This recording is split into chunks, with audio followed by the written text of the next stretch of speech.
les amis de RFLJ, comme vous pouvez le voir, je suis à l'arrière de la BM qu'on a essayé la dernière fois, que je vous ai présenté la dernière fois.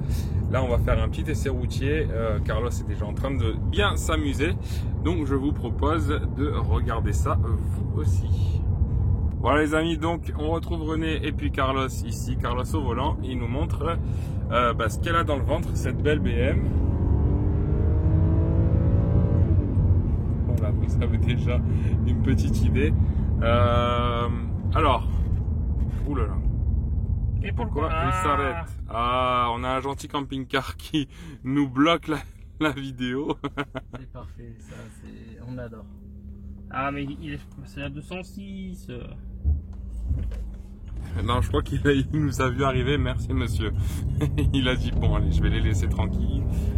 Voilà, alors qu'est-ce qu'on peut dire sur la conduite de cette voiture? Alors, quand je l'ai pris pour la première fois, ouais. J'avais quoi, 2 jours de permis. Je me suis fait déjà quelques petites frayeurs. Niveau sous l'appui, c'est quelque chose de très dangereux. Même Tu passes d'une traction à une propulsion, ça n'a rien à voir. Sous l'appui, même avec toutes les aides activées, elle a tendance à vouloir partir. Donc elle me l'a fait au poteau de tel. J'avais 2 jours de permis, je suis parti au lac de Sainte-Croix et je me suis mis une petite frayeur. Ah, comme vous avez pu le voir, on a croisé notre ami C'était lui José, ouais. Oui, On a croisé notre ami José, vous connaissez bien aussi avec sa belle 208. Alors on vous rassure, c'était pas prévu. Non, ce n'est pas un montage de film, nous sommes dans la vie réelle. Attention, ça va klaxonner. Oh, on n'entend pas le wouh. On n'est pas dans ta Diane. Alors René, toi qui connais pas cette voiture, moi je l'avais déjà testé en tant que passager et conducteur. Qu'est-ce que tu peux nous dire sur tes ressentis à bord de la BM? Là, bon, le siège est très confortable déjà. On bouge pas pendant les virages. On sent pas l'accélération, par contre. Je trouve qu'on sent pas le coup de pied au cul. Après, je pense que c'est normal. BM, je pense qu'à étudier ça pour qu'on soit en tout confort, même en mode sport. C'est ça. Et c'est très agréable. Après, niveau tenue de route, je sais pas forcément ce qu'elle vaut parce que forcément, on va pas aller à des vitesses folles.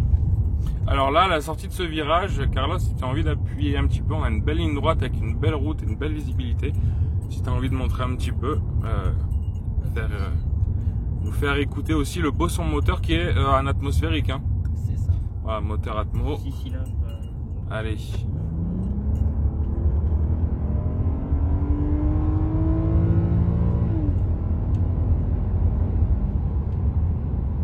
Voilà, donc comme peut-être que vous pouvez le ressentir à travers la vidéo, c'est une voiture qui avance bien, qui fait un très beau son. Je trouve qu'elle fait un très beau son moteur. C'est très agréable. Moi alors mes ressentis, même si je la connaissais déjà, c'est une voiture qui est... Alors j'ai plus de sensations quand je suis placé à l'avant, mais c'est vrai que c'est une voiture qui est plutôt sympa à conduire. Là, on a une belle, Qu'est-ce que tu fais, voilà, papy, donc là, hein? on a des gens un peu... Voilà, c'est une voiture qui est très amusante. J'ai déjà pu la conduire aussi, c'est je pense la seule propulsion que j'ai pu conduire. C'est vrai que c'est des sensations un petit peu assez sympas. Alors j'avoue que bon, je l'ai conduit une fois, une seule fois. J'avoue que à la sortie d'un rond-point, j'avais un peu peur d'appuyer dès la sortie. Parce que étant donné que c'est une propulsion, on a toujours un peu des a priori. Et puis quand on n'a pas l'habitude aussi, il faut faire attention. Il faut pas se foutre en l'air, quoi. Voilà, mais tu sens que c'est très joueur. Toi Carlos qui la connaît parfaitement maintenant, tu l'as depuis à peu près 1 an. 1 an, oui 1 an. Qu'est-ce que tu peux dire au niveau des sensations est-ce que la voiture est joueuse, à quel moment, etc. Alors, lors de la sortie d'un virage, si tu veux vraiment qu'elle parte un peu, tu mets le pied à fond, elle va la boîte répond sur le coup, elle te descend 2-3 vitesses et elle part. Tu as le nom de la boîte? C'est une boîte Septronic, c'est rigolo. Ils ont mis Septronic, ça fait penser à 7 vitesses, mais elle n'en a que 6.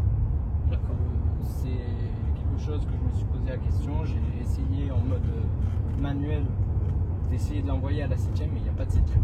Je comprends pas pourquoi ils ont mis le nom, c'est un petit délire BMW. Mais Après, parce que peut-être qu'ils ont compté la marche arrière. aussi. Mais il y a aussi la boîte 6-tronique. C'est pour ça. Mais je sais que celle-là, elle dispose de la 7-tronique.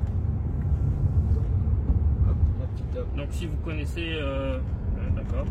Si vous connaissez le pourquoi du comment du nom, n'hésitez pas en commentaire. C'est le seul point que je connais pas. Quelle est la suite pour toi dans ta carrière automobile, on va dire?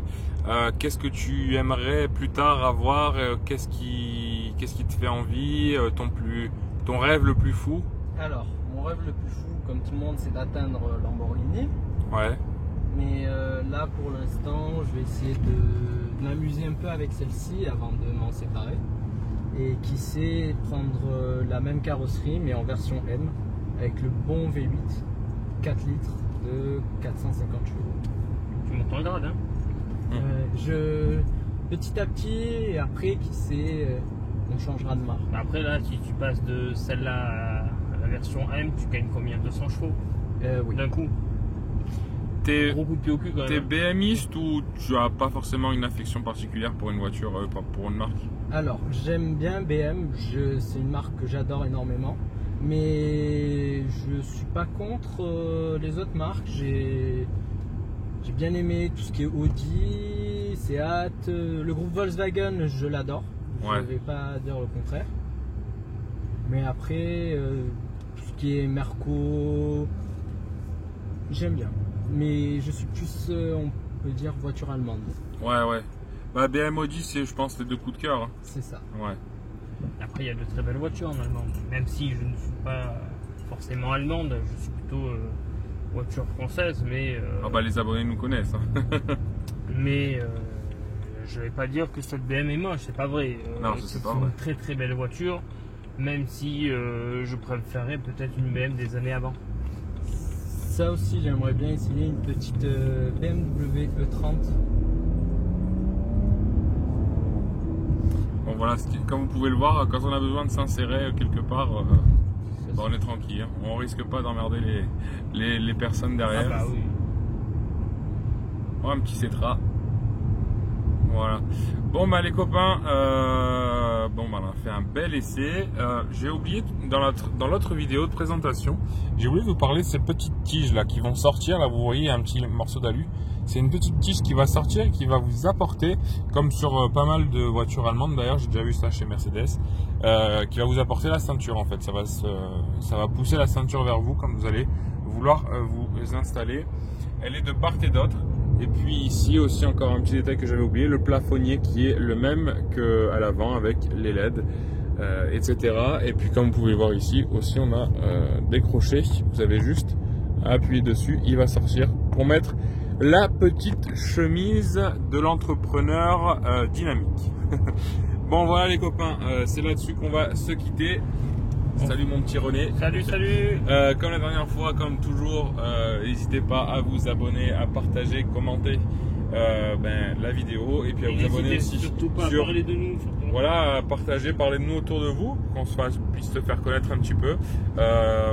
Voilà les amis, à la prochaine. RFLJ Auto Collection, Facebook, Instagram, YouTube.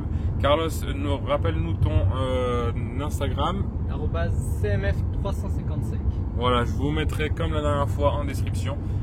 Et puis nous, on se retrouve pour bientôt pour une prochaine vidéo. Salut les amis. Ciao.